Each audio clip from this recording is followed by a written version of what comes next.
Thing that motivates us. It's all about contributing to our well-being, to our wellness in life. And my opinion is that if we live a life with purpose, we're already halfway there.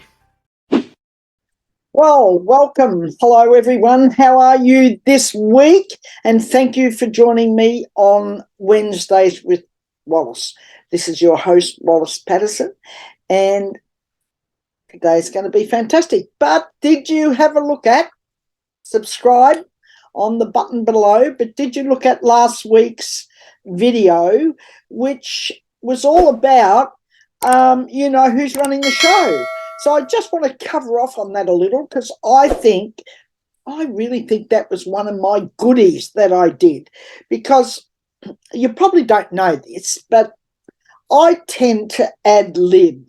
I don't have a whole lot of notes in front of me. If you see me looking up, it's because I'm checking the time, but I don't write up a whole lot of notes. I don't write up a whole lot of things because everything is impromptu. Everything comes to me. It's what comes is what I say, and it's what I feel, and it's what tends to sort of flow through me and out of me and into whatever I'm doing. So I tend to be in that space. Look around me, all this stuff I've got here. But look, last week I talked about who's running the show, and I talked about producing your own life, directing it, editing it, being the person who takes charge, being the person who says, no, that's okay, I know that's what you want, but no, because this is what I want.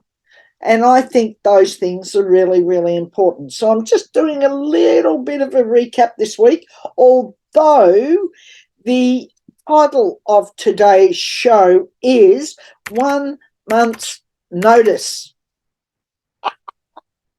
So I'm going to be giving you 1 month's notice, but we're going to talk about, this whole area of giving a month's notice, putting the universe on notice, putting your boss on notice, whatever it is you want to do. I'm talking about 1 month's notice, giving, finding the courage to say, no, I've had enough. No, I want to do something else.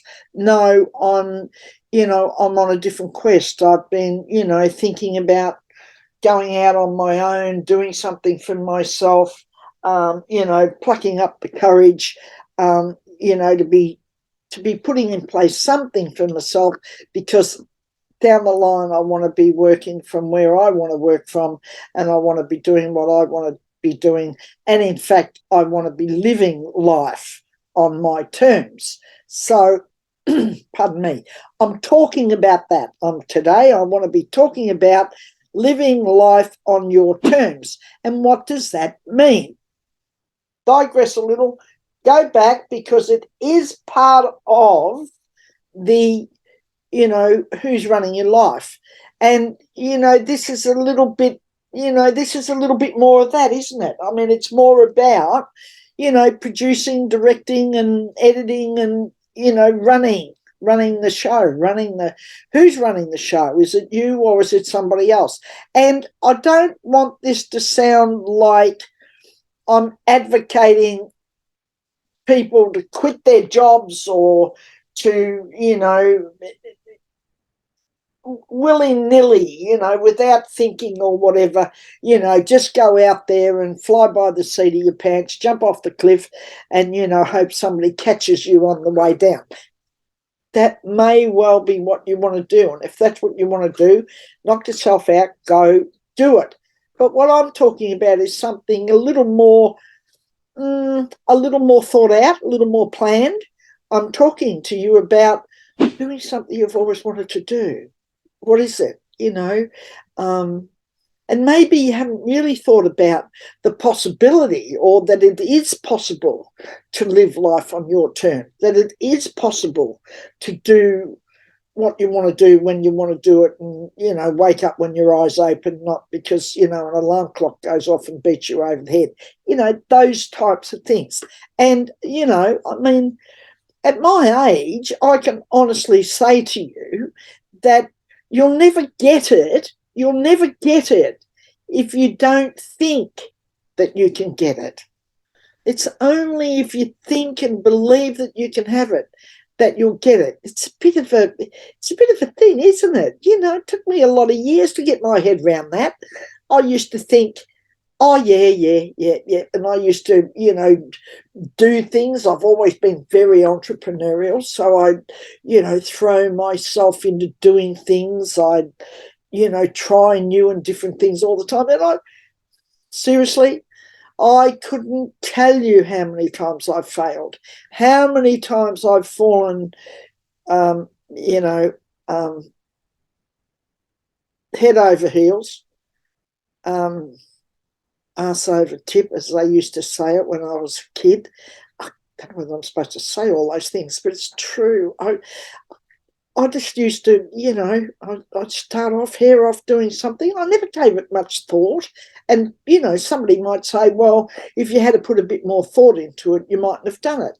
Maybe not, because I'm fairly entrepreneurial and I do like to, if I get a hold of something, I do, you know, like to give it a go. And that doesn't mean that there aren't times on the journey of that, you know, not the destination, but the journey of it all, that, you know, I haven't wanted to, you know, quit a million times, you know, even with what I'm doing right now.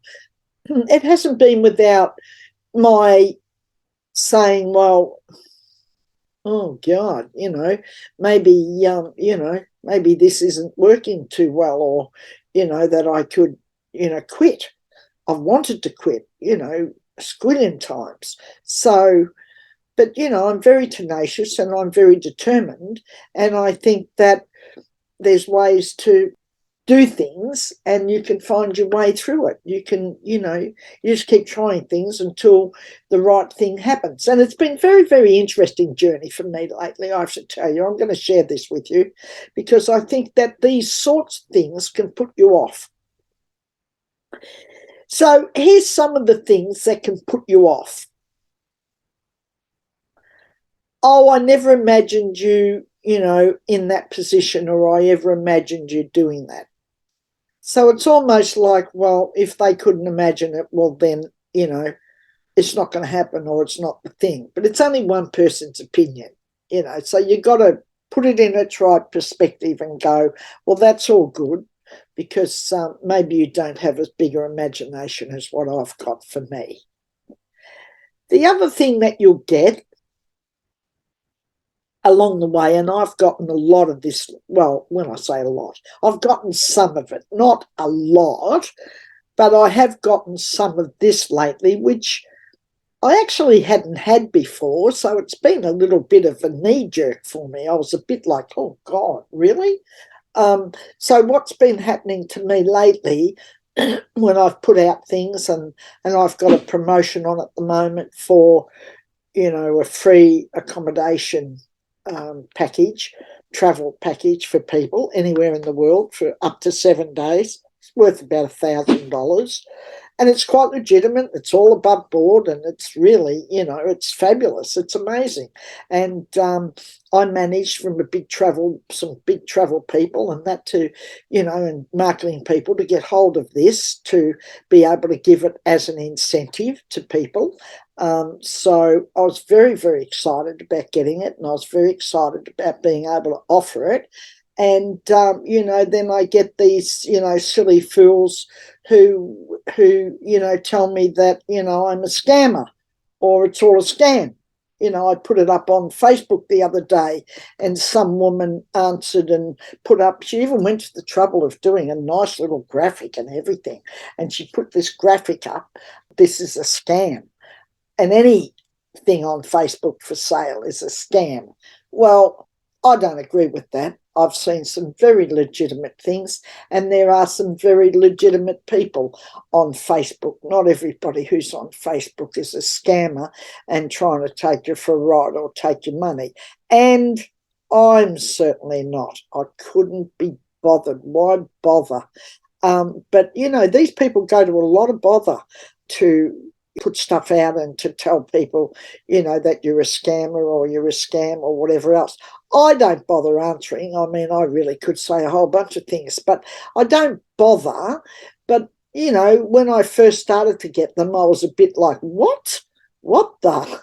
And then I just sort of went, oh, God, you know, all these, you know, people with opinions. And they go to a lot of trouble, you know, to get their opinions out there and to be heard and seen and whatever, and their moment of, you know, notoriety and being in limelight, or I don't know. I don't know what motivates people. I have no damn idea.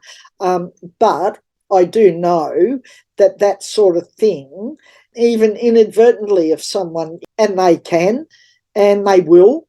So I just want to put out there that I've had a bit of that over this last week. So don't feel put off by the fact that, you know, people might call you a scammer or, you know, whatever else in what you're doing, or you're trying to scam them.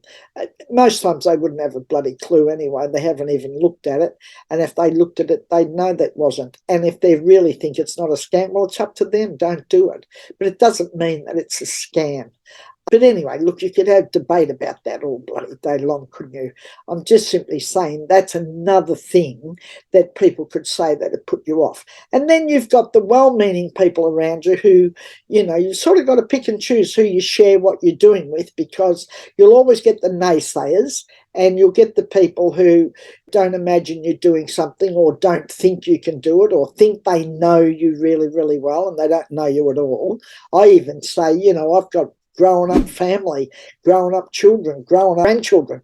You know, I can honestly say they don't know me at all. They may think they do, but they don't. So, you know, nobody knows you that well. So don't be put off by the things that people say. So don't worry about the things that people say. Don't worry about if somebody, you know, criticises you or tries to put you down. You've got to be thick-skinned, and you've got to have soft and warm heart. And that's a bit of a, you know, that's a balance. You know, I've had to balance that. I'm a very soft soul. I'm a very soft, my mother used to call me a sook. And she used to always tap me on the face like this and say, oh, you're a sook. And, you know, I was, and I am. I'm a bit sooky, and, you know, I cry at sad movies, and I love animals. And if I see anything hurt or abused, or it just breaks my heart. So I am sooky. I admit I am sooky, but, you know, to cover that up, you've got to get, you know, you've got to put on you've got to develop a bit of a hard crust, a bit of a harder exterior, so that you don't spend all your time in crying like I would if I didn't, you know, have a bit of a, you know, more firm crust on the outside, including a bit of weight, guys. But anyway, look, I just wanted to cover off on that today. 1 month's notice.